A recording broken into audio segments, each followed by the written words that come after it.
हाय, मैं हूँ आपका जेनजी स्टोरी टेलर पार्थ और इस चैनल पे आप देख रहे हो हमारी ब्रांड न्यू कहानी जेनजी गर्भवती का एपिसोड 5। जेनजी गर्भवती ये कहानी है गुंजन और गौतम की। सो अगर आपको आज का वीडियो पसंद आया तो वीडियो को लाइक, शेयर और सब्सक्राइब सब कर देना, इट्स फ्री। सो अब हम शुरू करते हैं जेनजी गर्भवती का एपिसोड 5।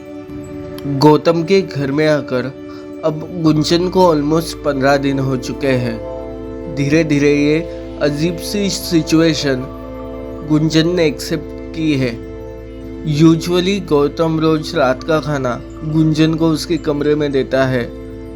गुंजन अभी भी ट्रॉमा में होती है, इस वजह से गौतम उसे समझने की कोशिश करता है और उसे उसकी स्पेस देने की कोशिश भी करता है।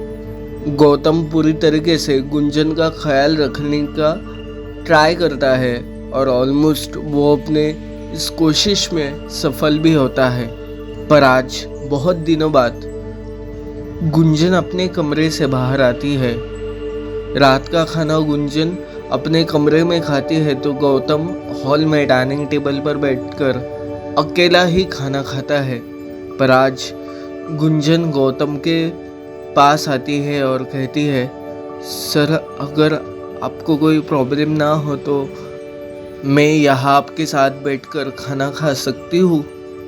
गौतम के चेहरे पर एक मुस्कुराहट आती है और वो कहता है, ऑफ कोर्स प्लीज सिट। उसके बाद गुंजन और गौतम एक दूसरे के सामने बैठकर खाना खाने लगते हैं।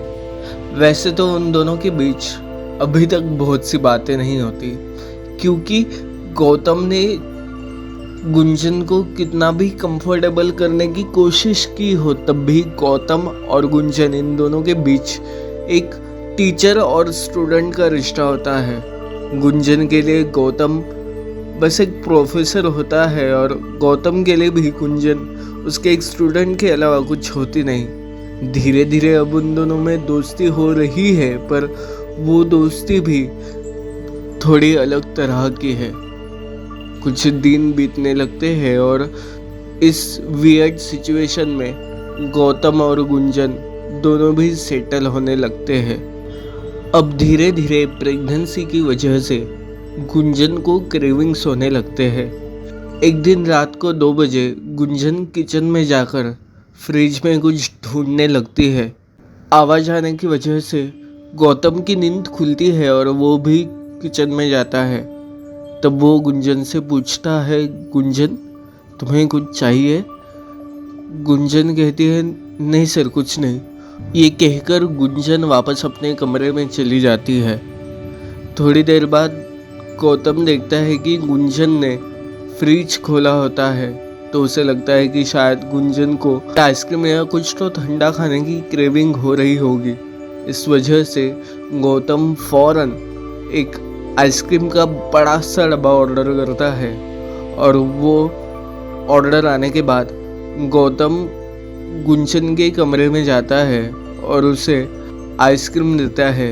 आइसक्रीम देखकर गुंजन के चेहरे पर एक बहुत बड़ी स्माइल आती है और गुंजन को स्माइल करता हुआ देख गौतम भी मुस्कुराने लगता है। उसके बाद गौतम वापस अपने कमरे में जाता है और सोने की कोशिश करता है। गुंजन को वो आइसक्रीम बहुत पसंद आती है, पर अब उसे इस बात का ख्याल आता है कि मुझे अभी आइसक्रीम खाने की क्रेविंग हो रही है। ये गौतम सर को कैसे पता चला? गुंजन के दिल में गौतम को लेकर नए नए सवाल आने लगते हैं। पिछले कुछ दिनों में गुंजन की गौतम के अलावा बहुत किसी से बात नहीं होती, ना उसके घर वालों से और ना ही आर्यमन से, या फिर उसके जो कुछ गिने चुने दोस्त होते हैं उनके साथ भी गुंजन अब बहुत सी बातें नहीं करती। उसने सबको ये बताया भी नहीं होता कि वो प्रेग्नेंट है।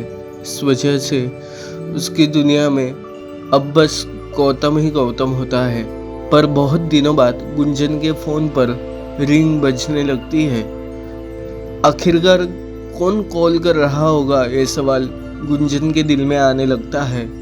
गुंजन जब अपना मोबाइल हाथ में लेती है तब उसके मोबाइल पर आर्यमन का चेहरा आने लगता है। इतने दिनों बाद आर्यमन खुद से पहली बार गुंजन को फोन कर रहा होता है। इस वजह से गुंजन पहले तो आर्यमन का फोन रिसीव नहीं करती, पर आर्यमन गुंजन को बार बार फोन करने लगता है। इस वजह से इरिटेट होकर गुंजन आर्यमन का फोन उठाती है और रूडली कहती है, क्या है, क्यों बार बार फोन कर रहे हो मुझे।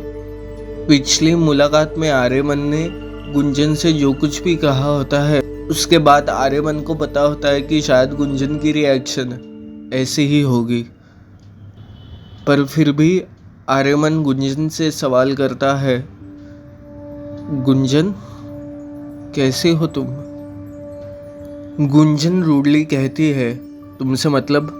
आर्यमन कहता है, गुंजन आई नो ये सब कुछ बहुत कॉम्प्लिकेटेड है और इस सब में मुझे भी मेरा टाइम चाहिए था। शायद इस वजह से मैंने ना तुमसे मिलने की कोशिश की और ना ही तुम्हें कोई कॉल किया, पर अब धीरे धीरे मुझे समझ आ रहा है। I am sorry Gunjan. Gunjan कहती है, इट्स टू लेट। आर्यमन कहता है, प्लीज़ मुझे एक बार माफ़ करने की कोशिश करो गुंजन, हम चीज़ें सॉर्ट आउट करने की कोशिश करेंगे। सबसे पहले मुझे इस बात का जवाब दो कि तुमने क्या सोचा है, तुम अबॉर्शन करवाने वाली हो या नहीं। गुंजन कहती है, पहले तो अबॉर्शन कराने के बारे में ही सोचा था, पर जब डॉक्टर के पास मैं अकेली गई ना आर्यमन, तब मुझे क्या फील हुआ ये बात मैं तुम्हें चाहकर भी बता नहीं सकती। It's very difficult time for me, और तुम नहीं थे मेरे साथ इस टाइम में। डॉक्टर ने कहा कि मेरी फिजिकल हालत और मेरी जो एज है उसके साथ अगर मैंने अबॉर्शन किया तो मेरी जान भी जा सकती है। तुम्हें पता है मेरे साथ क्या क्या हुआ। सडनली कुछ दिनों बाद तुम मुझे कॉल करते हो और तुम्हें ऐसा लगता है कि मैं तुमसे नॉर्मली कैजुअली एकदम स्वीट वे में बात करूं, तो इट्स नॉट पॉसिबल आर्यमन। मुझे पता है कि गलती मेरी भी है, पर गलती तुम्हारी भी है, पर इन पिछले कुछ दिनों में बस मैंने सहा है आर्यमन, तुमने नहीं। मुझे लगा था तुम जिंदगी भर के लिए मेरे साथ होगे, बट तुमने तो पल में मेरा साथ छोड़ दिया आर्यमन। एक्चुअली ना, thank you so much Aryaman, नहीं तो मैं जिंदगी भर तुम पे डिपेंडेंट रहती, पर अब थोड़ी थोड़ी ही क्यों ना इंडिपेंडेंट बनने की कोशिश कर रही हूँ। तुम्हें पता है मेरे घर वालों ने मुझे घर से निकाला है। तुम्हारी वजह से आज इस दुनिया में ना मेरे पास मेरे घर वाले हैं, मेरे दोस्त हैं, और ना ही तुम हो आर्यमन। ये सब सुनकर आर्यमन को बहुत शौक लगता है। वो गुंजन से फौरन सवाल करता है कि तुम कहाँ हो अभी। तब गुंजन कहती है, तुम्हें अब इससे कोई मतलब है आर्यमन। आज के बाद मुझे प्लीज दोबारा कभी कॉल मत करना। आर्यमन कहता है, सी गुंजन, आई नो कि it's really complicated situation, but please अभी तुम ओवर एक्ट ना करो और प्लीज मुझे बताओ कि तुम कहाँ हो अभी। गुंजन कहती है, मैं ओवर एक्ट कर रही हूँ। Are you serious Aryaman. तुम ना बहुत बड़े लूजर हो आर्यमन, बहुत बड़े। और तुम्हें जानना है ना मैं कहाँ हूँ, तो मैं अपने गौतम सर के घर में रहती हूँ। आर्यमन कहता है, गौतम सर अपने कॉलेज के, तुम उनके घर में रह रही हो। वो तो अनमैरिड है ना, और ये अजीब नहीं है। गुंजन कहती है, तुम्हारा अभी इतने दिनों बाद फोन करना अजीब है आर्यमन, और प्लीज यूं ना मुझे झूठी तसल्ली देने की कोशिश मत करना, क्योंकि उसका कोई फायदा नहीं है। आर्यमन कहता है, आई नो गुंजन, पर अब अगर तुम उस बच्चे को बर्थ देने वाली हो तो वो बच्चा मेरा भी है ना। गुंजन कहती है, नहीं, बिल्कुल नहीं। इस बच्चे का कोई बाप हो या ना हो, इस बच्चे की बस एक माँ है और वो मैं हूँ, और तुम्हारा इस बच्चे के साथ कोई रिश्ता नहीं है। आर्यमन कहता है तुम ऑलरेडी मुझ पर गुस्सा हो, पर तुम सच बदल नहीं सकती गुंजन। इस बच्चे का बाप तो मैं ही हूँ, या तुमने इस बच्चे का बाप गौतम सर को बनाने का प्लान तो नहीं किया? तुम्हें अजीब नहीं लग रहा उनके घर रहते हुए? तुम उनके घर रह रही हो? गुंजन कहती है हाँ है वो अनमैरिड, पर वो तुम्हारी तरह तो घिनौने नहीं है। उनकी नज़र तुम्हारी तरह नहीं है, ना ही उनके तेवर, ना ही उनकी लैंग्वेज और ना ही उनका कैरेक्टर तुम्हारी तरह है। जब मैं रास्ते पर थी ना, तब वो मुझे उनके घर लेके आए। हाँ मुझे पता है कि तुम्हारे लिए, मेरे घर वालों के लिए, दुनिया के लिए ये रिश्ता बड़ा अजीब है, पर अब ये रिश्ता मेरे लिए अजीब नहीं है। ना ही वो इस बच्चे के बाप है और ना ही वो मेरे पति है, ना बॉयफ्रेंड है। वो शायद सिर्फ मेरे दोस्त है, और तुम जैसा बॉयफ्रेंड होने से अच्छा ना गौतम सर जैसे दोस्त ही बेहतर है।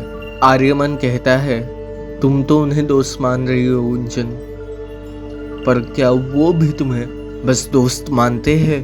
आर्यमन का यह सवाल सुनते ही गुंजन अपना फ़ोन कट कर देती है, पर धीरे धीरे ये सवाल उसके दिल में भी आने लगता है।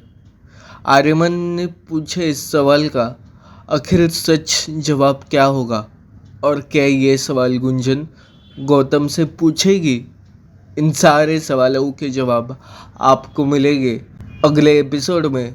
सो अगर आपको आज का एपिसोड पसंद आया हो तो वीडियो प्लीज़ लाइक करना, वीडियो अपने दोस्तों के साथ प्लीज़ शेयर करना, इट्स फ्री, और चैनल को प्लीज़ सब्सक्राइब करना ताकि जेंजी गर्भवती इस सीरीज से आप कनेक्टेड रह पाए।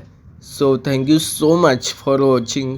आपण भेटूया पुढल्या व्हिडिओत. तोपर्यंत टेक केअर.